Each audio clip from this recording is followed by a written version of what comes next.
અમે સાંજે ખોડલધામમાં માની આરતી લીધી. અમે બધા ગયા હતા, જગદંબાની આરતી લીધી. અને પાછું આજે 7મું નોરતું છે, અષ્ટમી. આઠમના હોમ હવન થાય એ દિવસ આજે છે. એટલે મને એમ થાય છે, અને માં ખોડલનો મહાસુદ અષ્ટમીનો એનું પ્રાગટ્ય દિવસ. અને આજે ચૈત્ર મહિનાની આ અષ્ટમી છે, ત્યારે મને એમ થાય કે આ નવરાત્રીના પાવન દિવસમાં માં ખોડિયારને યાદ કરું. એકાદો પ્રસંગ માને યાદ કરીને માના ખોળામાં હું બેઠ. આ કાગળ એટલે માનો ખોળો મને લાગે.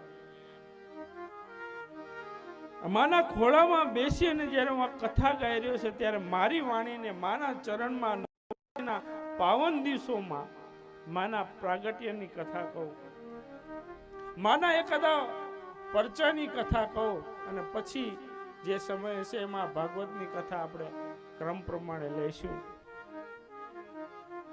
તો આપ સૌએ જાણતા જ હશો, કઈ હું કહું ને તમે સાંભળો એવો મારો કોઈ ભાવ જ નથી. પણ મારી વાણીને મને આ મારો આત્મા રાજી થાય કે આ સ્થળે આ પાવન ભૂમિમાં મેં માના પણ ગુણગાન ગાયા. માટે થઈ અને થોડી મિનિટ માં ખોડલને યાદ કરું. તો આપ સૌ જાણો છો કે મામડિયાજી ચારણ અને એમના ધર્મપત્ની દેવળબા બંને દંપતી, અને બંને દંપતી પાછા પરમ શિવ ભક્ત. મામડિયાજી જ્યારે જ્યારે સમય મળે શિવની આરાધના કરે. બંને ધર્મ ધુરંધર, જે આપણા ધર્મની જે કઈ નીતિઓ છે, ધર્મની નીતિઓ પ્રમાણે ચાલનાર આ મામડિયાજી અને દેવળબા છે. પણ મામડિયાજી છે એને ભાવનગરનું રોહિશાળા એમનું ગામ, અને રોહિશાળાથી થોડે દૂર એટલે ત્યારનું રજવાડું વલ્લભીપુર, અને વલ્લભીપુરના રાજા શિલાદિત્ય. આ શિલાદિત્ય રાજા અને આ મામડિયાજી પરમ મિત્ર. બેની એટલી આમ ગહન મિત્રતા કે એકબીજાને આમ ન જોઈને તો આમ જાણે સૂરજ ન ઉગે. રોજ સવાર થાય એટલે શિવની પૂજા કરી અને મામડિયાજી એ રાજમહેલમાં પધારે. બંને મિત્રો બેસે, સત્સંગ કરે. પણ બને છે એવું કે આ મામડિયાજી અને વલ્લભીપુરના રાજા શિલાદિત્યની જે આ મૈત્રી છે, જે આ સંબંધ છે, એ અન્ય સ્વીકારી શકતા નથી. અને એ રજવાડું હોય કે ગામ હોય, આવા ઈર્ષા વાળા તત્વો તો હોય જ છે, જે સારું જોઈ જ ન શકે. એમ આ રાજ્યની અંદર શિલાદિત્ય પરમ મિત્ર, પણ આ બધાને એમાં ઈર્ષા કરવા વાળો એક અમુક વર્ગ હતો. એને એવું થયું કે આ બેની મિત્રતા એટલી વધી જશે તો આપણે બધા દૂર થઈ જઈશું. એટલે મામડિયાજી વિરુદ્ધ રાજાના કાનની અંદર અનેક વાતો કહેવા લાગી. અને અંતે એવું કહેવામાં આવ્યું કે હે રાજન, તમને કદાચ ખબર ન હોય તો અમે કહીએ કે તમે જે આ મામડિયાજી કરી રહ્યા છો ને, રોજ એનું મોઢું જોવો છો ને, તમને ખબર ન હોય તો એ વાંજિયા છે. અને વાંજિયાનું રોજ સુગંધ લેવું સારું રાજ માટે ન કહેવાય. આવા કાન ભંભેરી થઈ છે. અને કાગ બાપુ કહે, કુડાને ધરે કાન તો ઘરમાં આગ્યું ઉપજે. કુડા માણસોના વાતો સાંભળીએ ને તો આપણા ઘરની અંદર આગ્યું ઉપડે. કુડાના ધરીએ કાન તો ઘરમાં આગ્યું ઉપજે. કઈ કઈ હતા કુળવાન, કઈ કઈ માં રામની માં કઈ કઈ કુળવાન હતા, પણ કુમત આવી કાગડા. મંથરાની એને કુમત આવી હતી. બાકી જે ભરતની માં હોય એ કઈ કઈ જેવું તેવું, જેને ભરત જેને પોતાના ઉદરમાં 9 મહિને રાખ્યો તો માં કઈ પણ માત્ર ને માત્ર એની સંગત બગડી હતી. એટલે કાગ બાપુ કહે, કુડાને ધરીએ કાન તો ઘરમાં આગ્યું ઉપજે. કઈ હતા કુળવાન, પણ કુમત આવી કાગડા. અહીંયા ઈ જ બન્યું છે. મામડિયાજી વિરુદ્ધ કહેવામાં આવ્યું કે એનો તમે એના સુકન ન લ્યો. અને એક દિવસ સવારમાં મામડિયાજી આવ્યા છે, રાજાને મળ્યા. પણ રાજાએ આજે જેમ રોજ ઉમળકાભેર સ્વાગત કરતા એમ સ્વાગત કર્યું નહીં. આમ અવળું ફરીને માત્ર એટલું બોલ્યા કે હે મામડિયાજી, આજથી આપણી મૈત્રી પૂરી થઈ છે. શું કહો છો રાજા, મારી કઈ ભૂલ? પણ કાંઈ જવાબ આપતા નથી. સાંભળી અને મામડિયાજી નીકળી જાય છે. રસ્તામાં પોતે જાણે છે કે મારી એવી કઈ ભૂલ થઈ કે જેના લીધે મને રાજાને કહી દીધું કે મૈત્રી પૂરી. ત્યારે રાજ્યના લોકોએ કીધું કે તમે વાંજ્યા છો, એના લીધે રાજાએ આવું કીધું.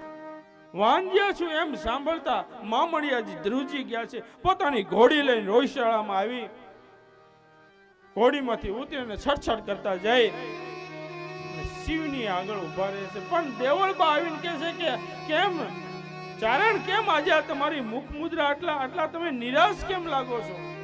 તમારા દુઃખનું કારણ કયો? તો કે દેવળબા, તો દેવળ તમે નહીં સમજી શકો. તો કે હું તમારી અર્ધાંગીની છું, સુખ અને દુઃખમાં હું તમારી સાથે રહેવા વાળી છું. શું બન્યું, શું ઘટના ઘટી, મને કહો ને. ત્યારે દેવળબાને મામડિયાજી કહેવા લાગ્યા કે આજે મારા પરમ મિત્ર વલ્લભીપુરના રાજા શિલાદિત્ય મને કીધું કે તમે વાંજ્યા છો. સાંભળીને બંને દંપતી ધ્રુજી ગયું છે. અને તરત જ મામડિયાજીએ પ્રતિજ્ઞા લીધી કે હે દેવળ, હું આજ સુધી શિવને મેં આરાધના કરી છે, આરાધ્યા છે. જો હું 7 દિવસ માટે શિવની સામે બેસી જાઉં અને જો મને શિવ જવાબ નહીં આપે ને તો 7મા દિવસે હું મારું આ મસ્તક કાપી અને કમળ પૂજા શિવના ચરણમાં અર્પણ કરી દઈશ. 1 દી 2 દિવસ એમ મામડિયાજી શિવને આરાધના કરવા લાગ્યા છે. 7મો દિવસ આવ્યો છે બા, અને 7મા દિવસે મામડિયાજી આમ ભવાની હાથમાં લીધી અને પોતાનું આમ મસ્તક કાપવા જાય અને શિવ પ્રગટ થઈને રોકે. હા મામડિયાજી, હે શિવ, હે મહાદેવ, મારે તમને કઈ કહેવું ન પડે, તમે મારું દુઃખ જાણો છો, આમાંથી મને બહાર લાવો. શિવે કહ્યું, મામડિયાજી તમે ઘરે કહી દીજો કે 8 ઘોડિયા રાખે. હું અત્યારે જ પાતાળમાં જઈ અને નાગ દેવતાને કહું છું કે તમારી 7 નાગ કન્યાઓ અને 1 વીર 8ને તમે મૃતલોકમાં મોકલો. શિવના આશીર્વાદથી આ બાજુ સવારમાં 8 પારણિયા રાખવામાં આવ્યા છે. ગામના આ બાજુ બધું જોઈને એવું વિચારવા લાગ્યા કે આને સંતાન નથી, એટલે આ બંને ગાંડા જેવા થઈ ગયા છે. કઈ આમ હાથ ઘોડિયા 8મું ઘોડિયું રાખી દો તો આમાં થોડા સંતાન આવી જાય. પણ મામડિયાજીને શિવનો ભરોસો હતો અને કથા કહે કે એ 7 ઘોડિયામાં 7 જગદંબાઓ આવી અને બિરાજમાન થયા છે. અને 8મું જે ઘોડિયું હતું એમાં વીર મેરખ્યો આવે છે. અને હાથે હાથ જે ઘોડિયા હતા એમાં આવડ, જોગડ, તોગડ, બીજબાઈ, હોલબાઈ, સાંચાઈ અને સૌથી નાના જાનબાઈ, આ 7 નવજાત શિશુના રૂપ ધારણ કરીને આવે છે. અને આ બધું જોઈ અને મામડિયાજી અને દેવળબાનો હરખનો કોઈ પાર રહેતો નથી. અને આ દિવસી જ્યારે માં પ્રગટ્યા હતા એ જાનબાઈ, ઈ જ માં આ ખોડિયા. અને આ દિવસ હતો મહાસુદ 8મ. એ 7 બેનડીઓ અને વીર મેરખ્યો મોટા થાય છે.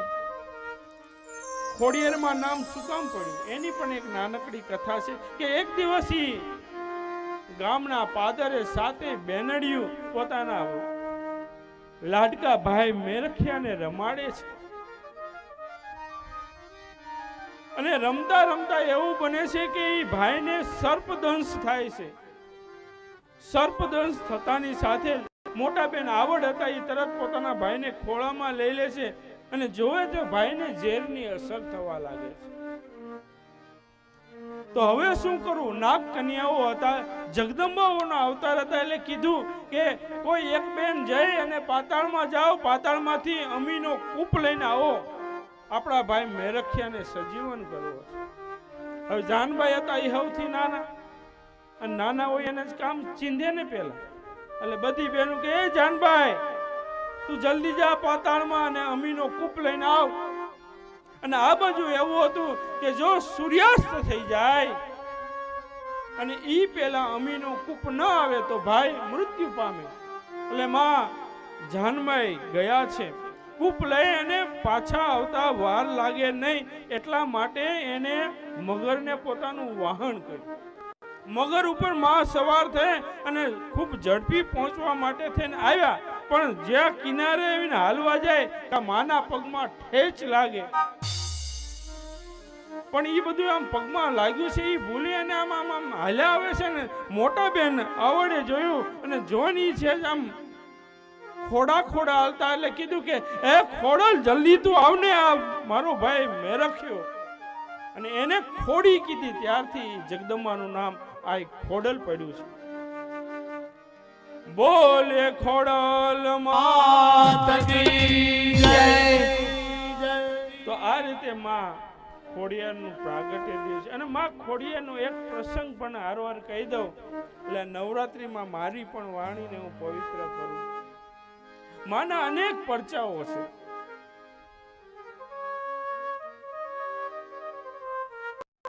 પણ હું તમને એક પ્રસંગ કહું, અને ઈ પ્રસંગ સાંભળવા માટે પહેલા આપણે જૂનાગઢ જવું પડશે. એ જૂનાગઢનું રાજ્ય અને એની અંદર રા ડિયાસ પોતે રાજા. રા ડિયાસનું શાસન ચાલી રહ્યું છે, પ્રજા સુખી છે. આપણું જૂનાગઢ બધી રીતે સમૃદ્ધ હતું. તેવા સમયે પાટણના રાજમાતા એકવાર જૂનાગઢની યાત્રા કરવા આવ્યા છે, અને કથા એમ કહે કે દામોકુંડમાં સ્નાન કરવા જાય અને ત્યારે જે પહેરેદારો હતા એને રોક્યા કે હે પ્રવાસી માં, આ કુંડમાં તમારે સ્નાન કરવું હોય તો તમારે કર દેવો પડે. અને આ તો પાટણના રાજમાતા હતા. કીધું કે હું તો રાજમાતા છું, અમારે કર ન દેવાનો હોય.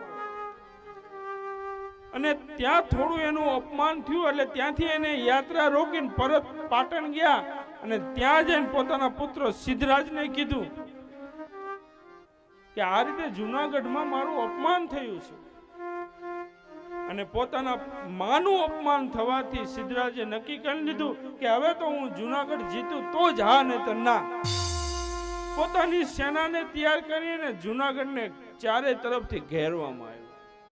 Trade on commodities on charts. Customize and save layouts, indicators plus live data. તરફથી ઘેરવામાં આવ્યું. આ બાજુ રાડિયાસ રાજા છે. રાડિયાસને 21 રાણીઓ હતી,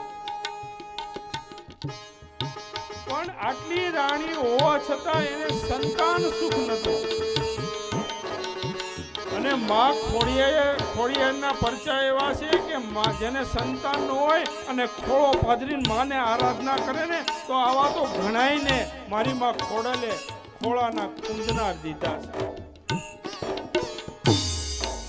રાડિયાસને સંતાન નથી, એટલે એને એમ કહેવામાં આવ્યું કે તમે હજુ એક લગ્ન કરો, અને જો સંતાન થાય તો આ જૂનાગઢનો વંશ ટકી રહે.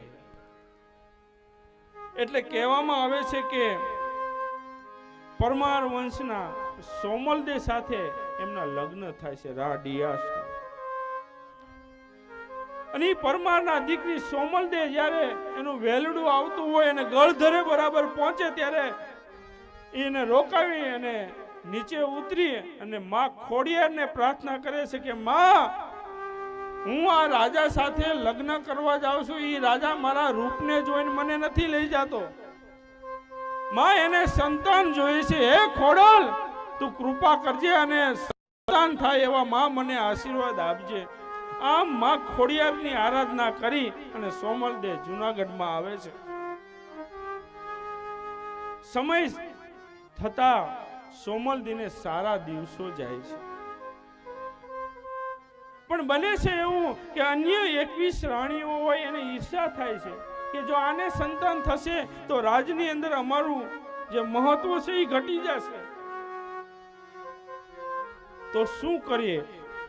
તો 21 જઈ અને જુનાગઢની કંદરાઓમાં જઈ અને એક તાંત્રિકને ગોતે છે અને એને કહે છે કે તારે જેટલું ધન જોઈએ એટલું અમે તને આપીએ, પણ આ સોમલદેવના ઉદરમાં જે બાળક છે એ જન્મવું ન જોઈએ. અડદનું એક પૂતળું બનાવી અને એ તાંત્રિકે આપ્યું અને કીધું કે આને જમીનની અંદર દાટી દીજો.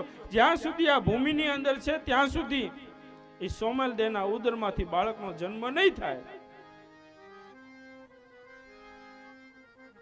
સમય જાય છે, 9 મહિના પૂરા થાય છે, પણ સોમલદેવને પ્રસૂતિ થતી નથી. વર્ષ જાય છે, 1-2 વર્ષ વયા જાય છે, પછી તો રાણીઓ રાડિયા પેટની અંદર બાળક નથી, એને તો કોઈ ભયંકર રોગ થયો હોય એવું લાગે છે. નહીં તો 9 મહિના થાય આ જન્મ આપે ને. એટલે સોમલદેવને કહેવામાં આવે છે કે તમે આ રીતે રોગી થયા છો, તમારા ઉદરમાં બાળક નથી, હવે તમે આ રાજની બહાર રહ્યો. રાડિયા છે ને રાજમાંથી ધકેલી અને બહાર વાલબાઈ અને સોમલદેવ રહેવા મળે છે. એમ થતા થતા ઘણા વર્ષો હોય જાય છે. 9 વર્ષ પૂરા થાય છે, પણ પ્રસૂતિ બા થતી નથી. ત્યારે સોમલદેવ કહે છે કે એ વાલબાઈ, દીકરી તું એક કામ કર, આજ તું મારા માટે વખ ઘોળીને લાય, ઝેરનો ઘોળીને મારા માટે લાય. હું એ ઝેર પી જાઉં અને આમાંથી છુટકારો થાય. સોમલદેવની વાત સાંભળી અને વાલબાઈ એ વખ ઘોળીને લાવે છે ને 2 હાથે દેશે કે લે માં હાલે આ વખ પી જા. પણ જેવી માં આમ હાથમાં લે છે અને વાલબાઈ બોલે છે કે માં આમાંથી તું અડધું જ પીજે, અડધું આ તારી વાલબાઈ માટે ન રાખે તો તને ખોડલના હમ છે, ખોડલના હમ છે એમ કીધું અને ખોડિયાર યાદ આવી. ગળધરો ધરો દેખાવા મળ્યો સોમલદેવ અને માને યાદ કરીને સોમલદેવ કહેવા લાગ્યા કે હે માં, હે જગદંબા, હે માં ખોડિયાર, હું તારા આશીર્વાદ લઈને આવી હતી ને આજ મારે આ ઝેર પીવા પડે, વખ પીવા પડે. હે માં, માને યાદ કરી અને માં લોબડિયાળી માં ખોડિયાર સામે જ પ્રગટ થઈને કીધું કે સોમલદેવ, હું તો ઘેરું નહીં આયા, તારી સામે ઊભી હતી, તું પોકારતો આવું ને. જગદંબાનું રૂપ સામે પ્રગટ થયું છે અને વાલબાઈ ને કીધું કે હે વાલબાઈ, તું રાજમાં અત્યારે જા અને કે સોમલદેવ પુત્રને જન્મ આપ્યો. સોમલદેવ પણ કે અરે હું ખોડિયાર કહું છું, તું જઈને કે. અને રાત્રિના સમયે દોડતી વાલબાઈ જાય અને રાજાને કહે છે કે વધાયો વધાયો. તો કે શું છે? તો કે મારી માં સોમલદેવ પુત્ર જન્મ આપ્યો છે. અને પુત્રને જન્મ આપ્યો એમ સાંભળ્યું ને એટલે ઓલી 21 રાણી એવું ગઈ કે આપણે જે ઓલું પૂતળું રાખ્યું હતું એ કોઈ કાઢી તો નથી લીધું ને.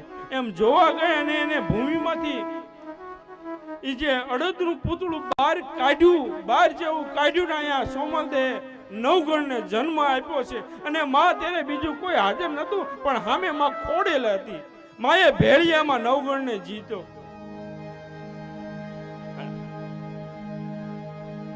નથી બેરી થઈ તું માં, નથી નિંદર માં ઘેરાણી,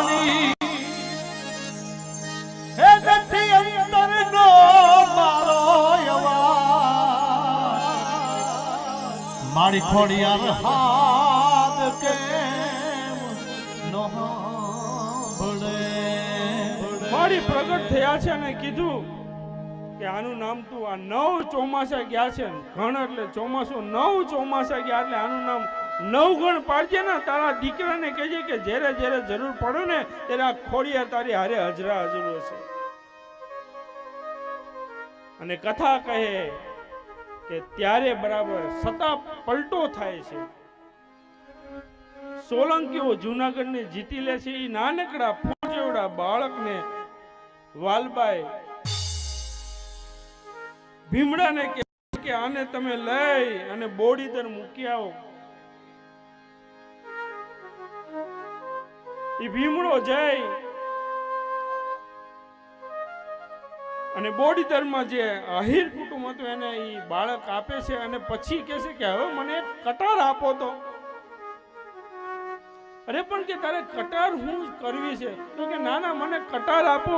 અને એ કટાર ખાઈને એ ભીમડો હોય પોતાનો પ્રાણ ત્યાગી દે છે. એને એવો ભય લાગે છે ક્યારેક મારાથી કહેવાય જાય તો કે હું જુનાગઢના વારસને હું બોડીદર મૂકી આવ્યો છું. શું એની ખુમારી હશે? ધીમે ધીમે નવગણ મોટો થાય છે. આયરના વહાણ એનો બીજો દીકરો હોય છે જાહલ. નાનકડી જાહલ, વહાણ અને નવગણ ધીમે ધીમે મોટા થાય છે. હવે નવગણ યુવાન થાય છે.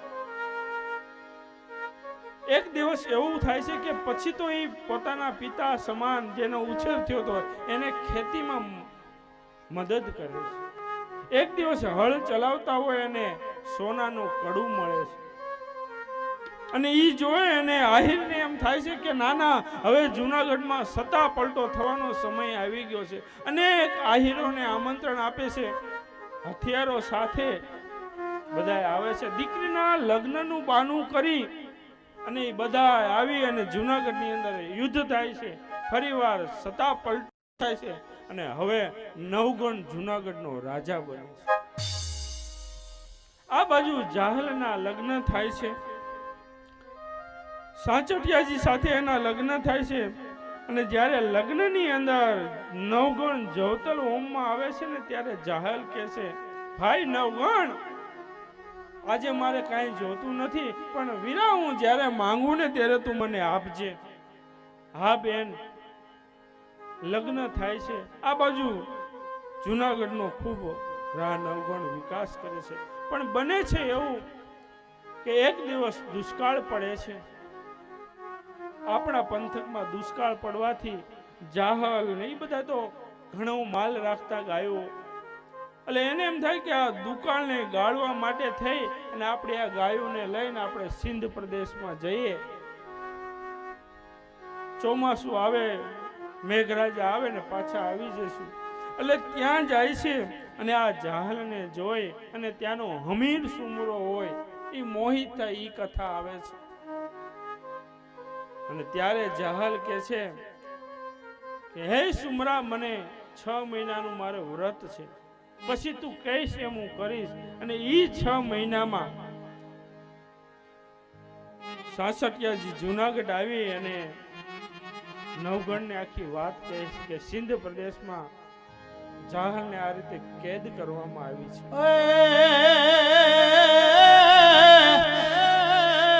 જાહલ ચિઠ્ઠી મોકલે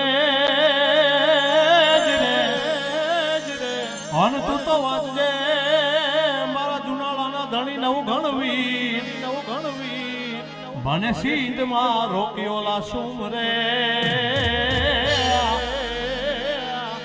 એ જોને હાલવા નો દે હમીર. અને જ્યારે નવગણે જાણ્યું કે મારી બેન જાહલની આ દશા થઈ છે અને પોતાની જુનાગઢની સૈન્યને શાબ્દી કરી અને अरे माँ जी फिर से पोषण चेक करने बैठी है. સિંધ પ્રદેશ જવા નીકળે છે. વચ્ચે માં આઈ વરુડી આખા ઈ કટકને જમાડે છે. સુંદર રસિક પ્રસંગ છે. સમયને લીધે થોડું ટૂંકમાં લઈ કારણ કે સમય ઘણો થઈ ગયો છે. ઈ આખી એક મટુકીમાં આખી કટકને આઈ વરુડીમાં ખોડિયાર જમાડે છે અને પછી કહે છે કે આમ ફરીને જઈશું ને નવગણ તો સમય લાગશે. તો કે માં શું કરીએ?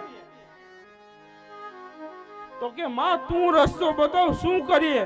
તો કે આ જે ખાડી રહી ને, આ દરિયા કિનારો રહ્યો ને, એમાં તમારા ઘોડાને નાખજો. પણ કે ઈ પાણીમાં માં ઘોડા કેમ હાલે? તો કે નવઘણ, હું ખોડિયાર કહું છું કે તારા ભાલા ઉપર જ્યારે હું ચકલી બનીને બેહું ને ત્યારે તારા ઘોડાને તું પાણીમાં નાખજે. આગલા પગે છપછપિયા હશે ને પાછળ ધૂળ ઉડતી હોય તો માનજે કે આ ખોડલ આવ્યું. અને દરિયામાં કિનારે આખું સૈન્ય ઊભું છે અને રાહ જોવે છે. આમાં નવગણ હાથમાં ભાલો રાખીને રાહ જોવે, આકાશમાં જોવે કે ક્યારે માં ખોડલ આવે ને હું મારો આ દરિયામાં મારા ઘોડાને નાખું. અને મેં સાંભળેલી બહુ તમે સાંભળીએ છે કે જે આ ફિલ્મ બનાવી છે માયાભાઈ પાસેથી મેં સાંભળેલી કે જ્યારે એનું શૂટિંગ ચાલતું હતું ત્યારે ખરેખર ચકલી આવીને બેઠી હતી. જે કલા ઉપેન્દ્ર ત્રિવેદીએ કીધું કે માં જો તેદી તું આવી હોય ને તો આ ફિલ્મમાં તું સાચી ચકલી બનીને આવી ને તો જ હું આ તારું ફિલ્મ કરું, નકર ફિલ્મ આજથી બંધ.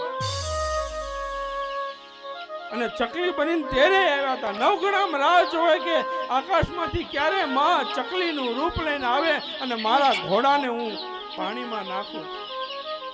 અને ઈ કાળી ચકલી ઉડતી ઉડતી દેખાણી.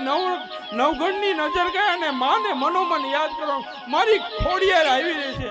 એ મારી કાગોડ વાળી માં, આઈ ખોડિયાર, મારી માટેલ વાળી હોલશાળા વાળી ખોડિયાર આવીને ચકલી બનીને ભાલે બેઠી. તેથી ચકલી રે બનીને બાલે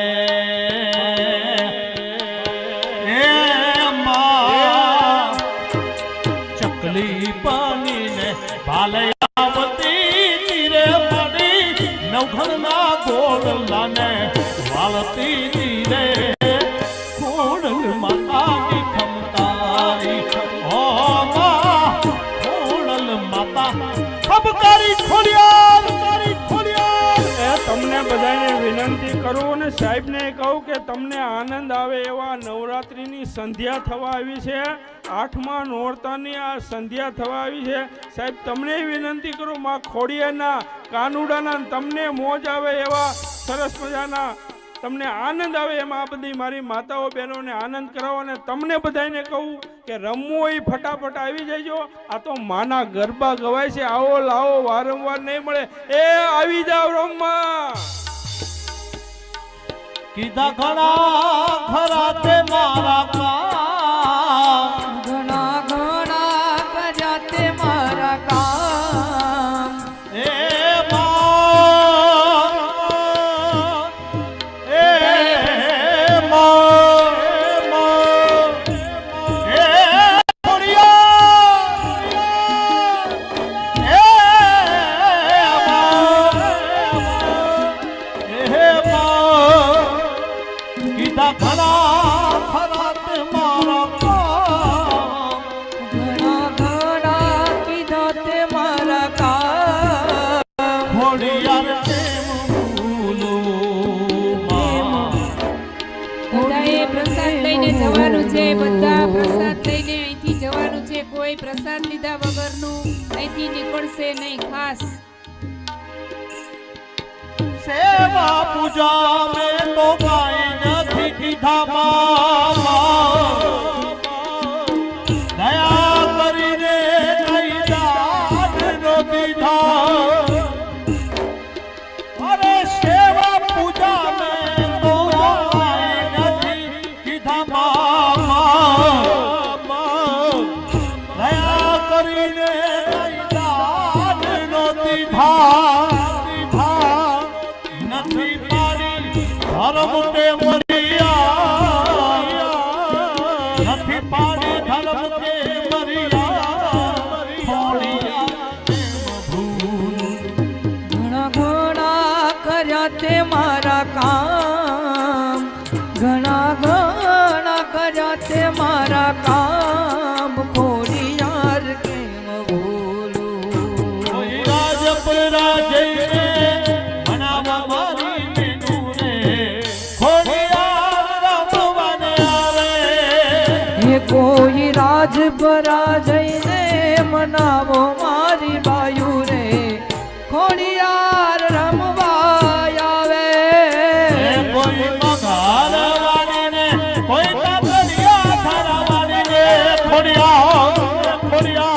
કોઈ પધાર વાળીને મનાવો મારી બેનુને ખોડલ રમવાને આવે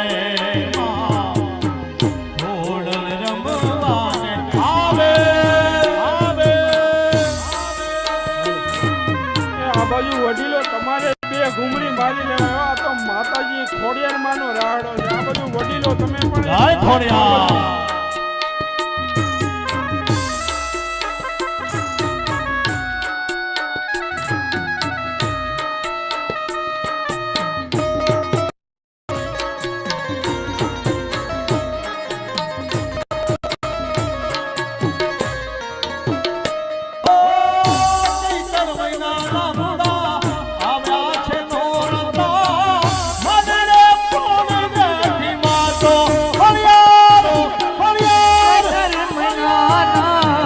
આવ્યા કઈ નોરતા મનડે પાર નથી ખાતો